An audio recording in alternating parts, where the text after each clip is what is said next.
Video, we're going to find the exact value of expressions involving the inverse sine, cosine, and tangent functions. So notice in this problem here, we have sine of tan inverse of 1/2.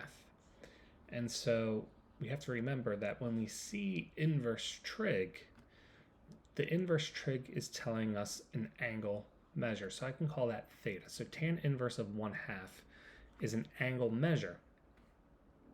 The 1/2 is telling me a ratio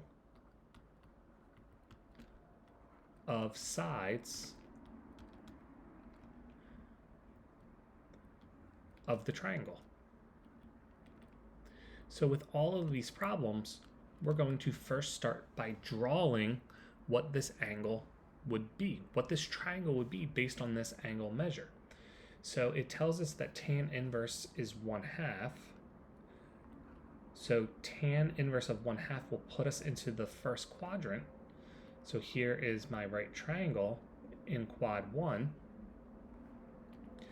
And since tangent is my y over my x, I know that this must have a length of 1 and this must have a length of 2. My y must be 1 and my x must be 2. Then, using the Pythagorean theorem, we can find the radius. 1 squared plus 2 squared equals 5. So r squared equals 5. R equals root 5. So now we have this right triangle, and the angle is formed there. So now, once I have this triangle based off what tan inverse of 1/2 is, we can now evaluate what sine tan inverse of 1/2. So sine, looking at my triangle, sine is your y value over your radius. So sine tan inverse of 1/2 is your y over your r, 1 over the square root of 5.